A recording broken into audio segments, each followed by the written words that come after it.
अभी एक्चुअली में होता क्या है, जिनके पेरेंट्स है मतलब घर बना हुआ है, जैसे ज़रूरत का सामान है, रोटी कपड़ा और मकान है, वो तो सारे रिस्क ले सकते हैं। जो मेरे जैसे खुद चल के जिन्होंने मतलब कुछ नहीं था हमारे पास, फिर मैंने एक अपना स्टैंडर्ड बनाया, घर बनाया, ऑटोमेटिक गाड़ी ली, सरकारी नौकरी, सरकारी अफसर बना, सब कुछ बन गया और शादी भी हो गई। वो भी आजकल को हो गया ना, होती नहीं तो वो भी हो गई। तो ओवरऑल मतलब आज की नज़र में सबके सामने मैं बहुत सक्सेसफुल हूँ। सब कहते हैं हाँ इसके पास बड़ा घर है, बड़ी गाड़ी है, लेकिन मैं मेरी जॉब से खुश नहीं हूँ। मेरे को मतलब जाना ही पसंद नहीं है, पसंद ही नहीं है मेरे को मेरी जॉब। सब आप बोलना चाहते हैं क्या? हाँ कोई दिक्कत नहीं है। अब बात है कि अब मैं खच्चर, मेरे को खुद फील लगे मैं खच्चर हूँ। मैं रोज सुबह जाता हूँ 9 बजे, रात को 9 बजे घर आता हूँ, ठीक है, वो पैसा आ रहा है, जितना भी तनख्वाह मिल रही है, सरकारी अफसर है तो तनख्वाह तो फिक्स है, भी नहीं मिलनी है। तो अब क्या EMI तो जा रही है, गाड़ी की भी जा रही है, घर की भी जा रही है, तो मैं मेरी लाइफ से बोर हो गया, तो मैंने रिजाइन कर दिया। रिजाइन कर चुके हो ऑलरेडी? हाँ मैंने रिजाइन कर दिया। अच्छा तभी इतना बोल रहे हो आप? क्या यार, मैंने रिजाइन कोई कर दिया। दिक्कत नहीं है। हाँ नहीं मैंने रिजाइन दे दिया। अब आप समझ सकते हैं, एक सरकारी अफसर इतनी बड़ी पोस्ट से रिजाइन दे दिया तो घर वाले सब अगेंस्ट हो गए कि तू करेगा क्या, मुझे नहीं पता क्या करना, मुझे ये जॉब नहीं करनी। मेरे को 1 साल हो गया और अब मेरी हालत होगी खराब, क्योंकि वो जो EMI जा रही है वो तो जा रही है, जाहिर। अब मैं ये कहना चाहता हूँ कि जो अपने सपने हैं, जैसे मेरे को कुछ बड़ा करना है लेकिन वो घर वालों को तो नहीं करना, तो डर ये है कि अब मेरे सपनों के लिए फैमिली के सपने दांव पे लगाए या ना लगाए। सबसे पहले तो let's give a big hand for him.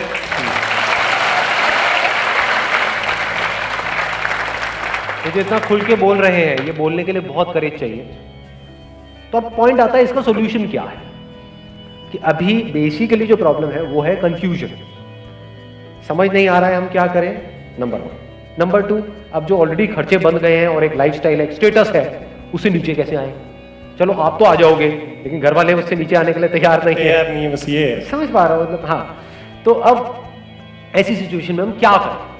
तो वहां पर एक स्ट्रॉन्ग स्टैंड लेना होता है आपको, अपने लिए और सबके लिए, जो आपको सही लगता है। अब एक्चुअल में सही क्या है ये कौन बताएगा आपको? अभी आप कैसे जी रहे हो अपनी लाइफ?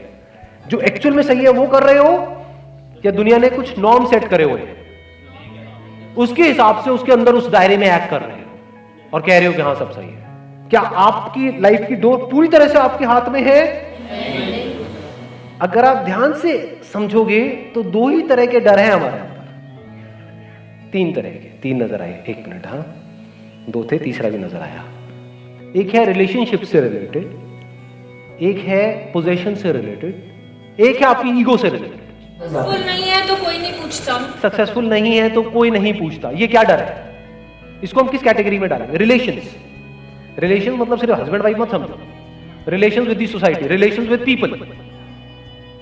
इसमें रिलेशंस विद एनिमल्स नहीं आया, क्योंकि अगर आपकी नौकरी चली भी गई तो कुत्ता तो प्यार करेगा, है कि नहीं? आप कुत्ते को जाकर बताओगे मैं अब बिजनेस करने की सोच रहा हूं,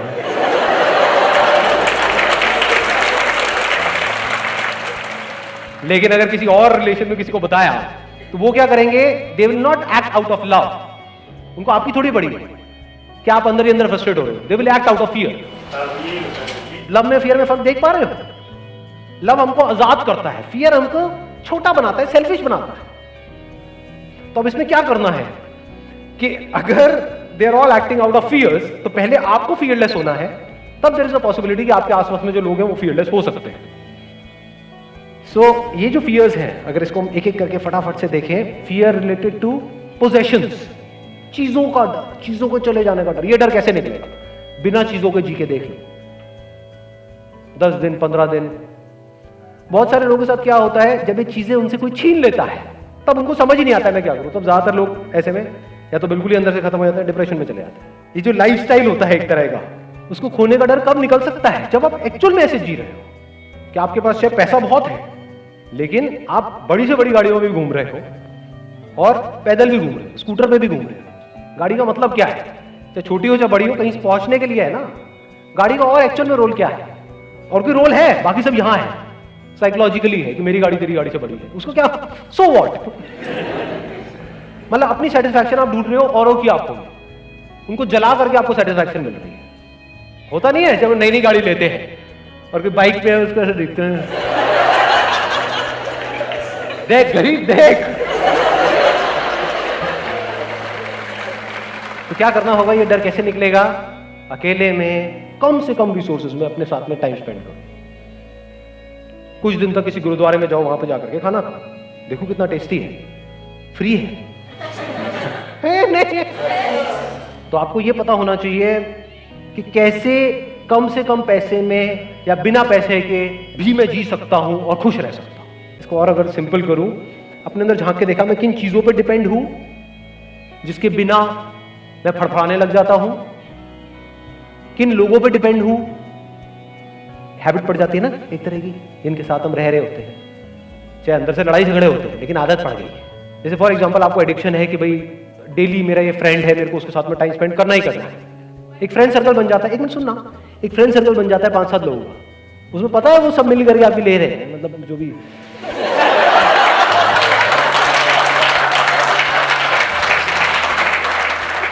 मतलब है, आपका मजाक उड़ा रहे हैं। हाँ, ऐसा होता है नहीं होता है, और आपको डर है कि अगर यही तो गिने चुने 4-5 दोस्त हैं मेरी लाइफ में, ये जो भी बोल रहे हैं बोलने दो, और वो लिमिट धीरे धीरे बढ़ाते चले जाते हैं। कई बार ऐसा होता है सारी हदें पार कर जाते हैं, आपके बारे में बोल रहे हैं, आपके माँ बाप के बारे में बोल रहे हैं, वो बंदे सुने चले जा रहे हैं। क्यों? क्योंकि डर है कि इन्होंने मेरे को अपने ग्रुप से निकाल दिया तो मेरा क्या होगा। डर है ना, तो छोड़ दो ना उस ग्रुप को कुछ टाइम के लिए, महीने के लिए, 2 महीने के लिए देखो छोड़ करके, क्या उसके बिना आप जी सकते हो? तो आपके अंदर कॉन्फिडेंस आएगा, अब आप वहां पे स्टैंड ले सकते हो। नहीं तो you will act always out of fear कि मैंने बोला तो कहीं लड़ाई ना हो जाए, कहीं ये ना हो जाए, वो ना हो जाए। डर में किसी के साथ रह रहे हो, ये कोई रहना होता, डर में कोई आपके साथ रह रहा है, कोई रहना है। रहना है तो प्यार को फाउंडेशन बनाओ ना। प्यार का मतलब क्या होता है? तुझे जो करना है कर, साथ रहना है रह, छोड़ना है छोड़ दे, कल छोड़ना है कल छोड़, अभी छोड़ना है अभी छोड़। कोई और समझ आ जाए तो बहुत बढ़िया है, जाओ। When love is the foundation, तो वहां पर कोई डर नहीं होता। Where there is fear, there is no love. Where there is love, there is absolutely no fear.